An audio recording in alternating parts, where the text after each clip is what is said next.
Capítulo 29 do modus operandi dos espíritos.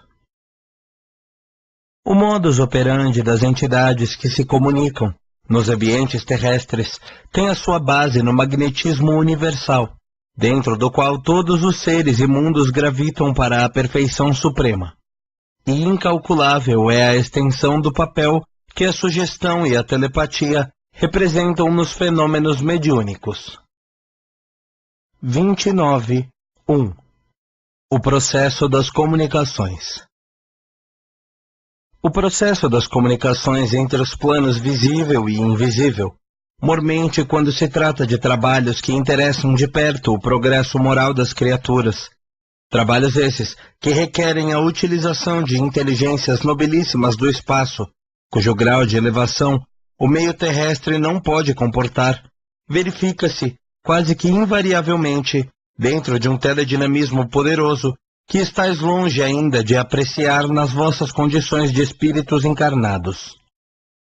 Entidades sábias e benevolentes, que já se desvencilharam totalmente dos envoltórios terrenos, basta que o desejem, para que distâncias imensas sejam facilmente anuladas, a fim de que os seus elevados ensinamentos sejam ministrados desde que haja cérebro possuidor de capacidade receptiva, e que lhes não ofereça obstáculos insuperáveis.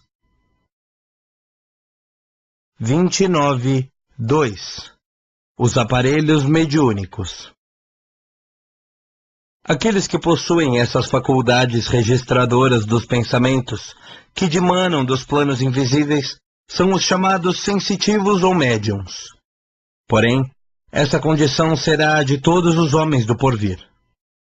São inúmeras as legiões de seres que perambulam convosco, sem os indumentos carnais, e que permanecem nas latitudes do vosso planeta, sendo necessário considerar que a maioria dos que evoluíram e se conservam nas esferas de um conhecimento muito superior ao vosso, pelas condições inerentes à sua própria natureza, não vos podem estar próximos.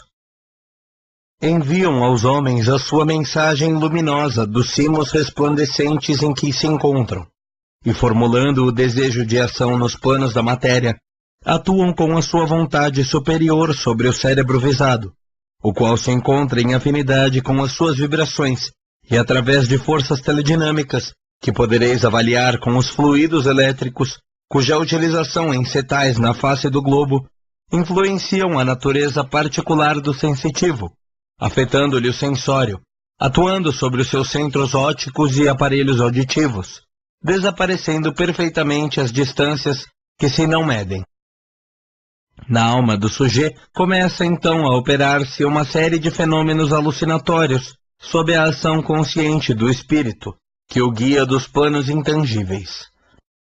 Este, segundo a sua necessidade, o induz a ver essa ou aquela imagem, em vibrações que o envolvem, as quais são traduzidas pelo sensitivo de acordo com as suas possibilidades intelectivas e sentimentais. Há instrumentos que interpretam com fidelidade o que se lhes entrega. Outros, porém, não dispõem de elementos necessários para esse fim. Não se conjeture a necessidade, por parte dos desencarnados, de trabalho fatigante para que tais fenômenos se verifiquem, concretizando-se no plano físico. Tais fatos se realizam naturalmente, bastando para isso o seu desejo e o poder de fazê-lo. 29.3 A ideoplasticidade do pensamento. Ignorais na Terra a maravilhosa ideoplasticidade do pensamento.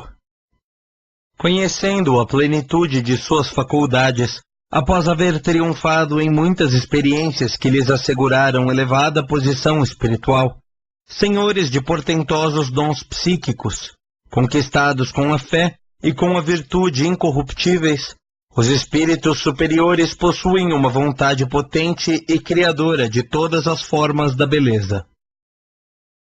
Às vezes, apresentam-se ao vidente grandiosas cenas da história do planeta, multidões luminosas, legiões de almas, quadros esses que na maioria das vezes constituem os pensamentos materializados das mentes evolvidas que os arquitetam e que atuam sobre os centros visuais dos sensitivos, objetivando o progresso geral. É assim que se estabelece a união dos dois mundos, o físico e o espiritual, através de fatores inacessíveis às vossas medidas e instrumentos materiais.